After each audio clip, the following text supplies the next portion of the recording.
Assalamualaikum warahmatullahi wabarakatuh. Perkenalkan, nama saya Anissa Abdia Pramesti, NPM B1A 022058 dari kelas A. Pada kesempatan ini, saya akan mempresentasikan materi dengan judul kontrak elektronik. Di era digital seperti sekarang, berbagai aktivitas masyarakat mulai bergeser ke ranah online, termasuk dalam hal membuat perjanjian atau kontrak. Oleh karena itu, penting bagi kita untuk memahami bagaimana hukum Indonesia mengatur keberlakuan dan kekuatan hukum dari kontrak elektronik tersebut. Dalam video ini, saya akan membahas mulai dari pengertian kontrak elektronik, dasar hukumnya, syarat-syarat sahnya, dan asas-asas dari kontrak elektronik. Semoga video ini bermanfaat bagi kita semua. Selamat menyaksikan. Untuk memahami kontrak elektronik, kita perlu melihat 3 unsur utamanya, yaitu ada hukum, kontrak, dan elektronik. Hukum memberikan dasar legitimasi. Kontrak elektronik diakui dalam sistem hukum Indonesia melalui KUH Perdata dan Undang-Undang ITE. Yang kedua, ada kontrak. Adalah kesepakatan dua pihak yang menimbulkan hak dan kewajiban. Syarat-syarat sah kontrak tetap berlaku meskipun dibuat secara digital. Yang ketiga, ada elektronik, merujuk pada media yang digunakan seperti email, aplikasi, atau website. Semua proses dilakukan secara daring, termasuk tanda tangan elektronik. Ketiga unsur ini saling melengkapi dan menjadikan kontrak elektronik sah dan mengikat menurut hukum. Selanjutnya, yaitu pengertian kontrak elektronik. Di dalam pasal 1 angka 17 Undang-Undang Nomor 19 Tahun 2016 menyebutkan, kontrak elektronik adalah perjanjian para pihak yang dibuat melalui sistem elektronik. Kontrak elektronik atau e-kontrak dapat diartikan sebagai perikatan atau hubungan hukum yang dilakukan secara elektronik dengan memadukan jaringan dari sistem informasi berbasiskan komputer dengan sistem elektronik yang dilakukan dua orang atau lebih dengan menggunakan komputer atau jaringan berbasis internet. Di Indonesia, kontrak elektronik diakui dan dilindungi oleh hukum, sehingga memiliki kekuatan hukum yang setara dengan kontrak konvensional. Dasar hukum ini memungkinkan kontrak elektronik untuk dijadikan alat bukti sah di pengadilan jika terjadi perselisihan. Adapun dasar hukum kontrak elektronik meliputi yang pertama ada Kitab Undang-Undang Hukum Perdata, khususnya pasal 1338 yang mengatur prinsip kebebasan berkontrak.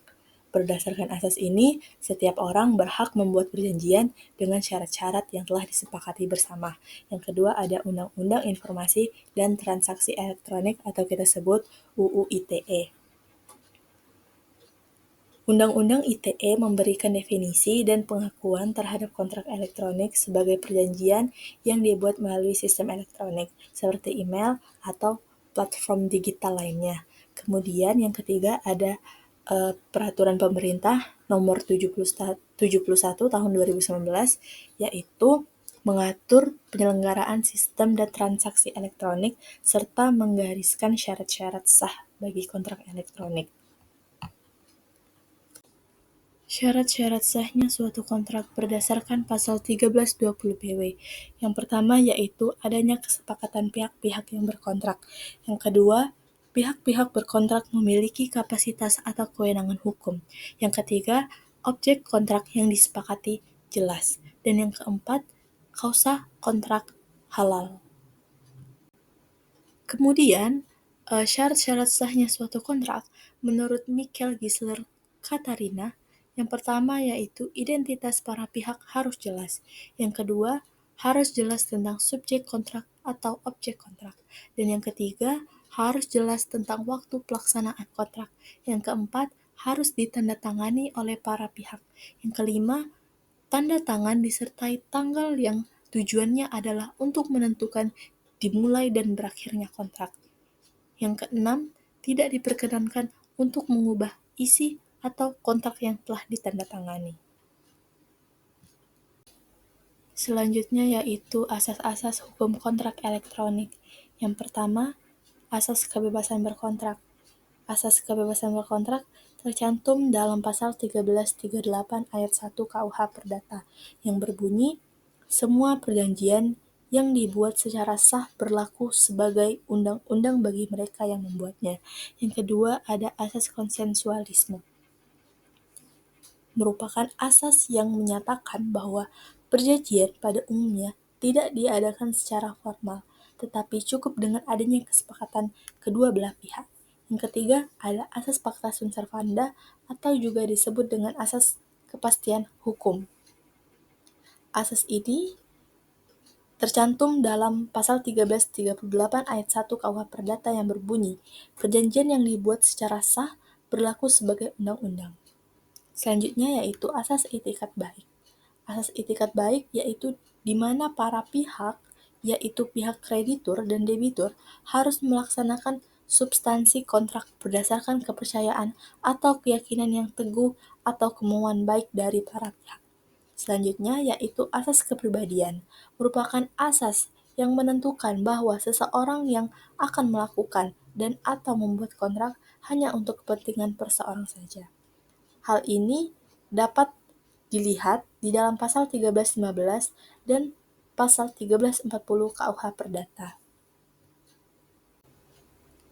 Bentuk-bentuk kontrak elektronik. Yang pertama yaitu ada kontrak tidak tertulis, merupakan kontrak yang dibuat oleh para pihak cukup dengan adanya kesepakatan lisan di antara para pihak. Kesepakatan lisan dikonsepkan sebagai pernyataan kehendak yang diucapkan dengan mulut para pihak seperti kata iya. Kemudian ada kontrak tertulis, merupakan kontrak yang dibuat dalam bentuk tulisan. Tulisan artinya tersurat atau termaktub. Tersurat artinya bahwa kontrak yang dibuat secara gamblang atau tegas.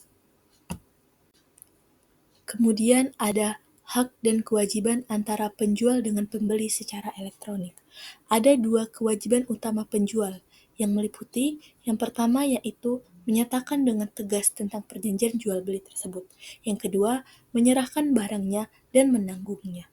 Hak penjual adalah menerima uang dari pembeli. Selanjutnya, kewajiban pembeli adalah 1. Membayar harga pembelian terhadap barang pada waktu dan tempat yang telah ditentukan. Yang kedua, membayar bunga dari harga pembelian jika barang yang dijual dan diserahkan memberikan hasil atau lain pendapatan. Hak pembeli adalah menerima barang yang telah dibelinya, baik secara nyata maupun secara yuridis. Baiklah, yang terakhir yaitu kesimpulan. Kontrak elektronik diakui dan dilindungi oleh hukum Indonesia, khususnya melalui Undang-Undang ITE dan KUH Perdata. Selama memenuhi unsur perjanjian seperti sepakat, objek yang halal, dan kecakapan hukum, kontrak ini memiliki kekuatan hukum yang sama dengan kontrak konvensional. Di era digital, kontrak elektronik menjadi solusi praktis dalam bertransaksi, namun tetap memerlukan kehati-hatian dalam penerapannya demi melindungi hak dan kewajiban para pihak.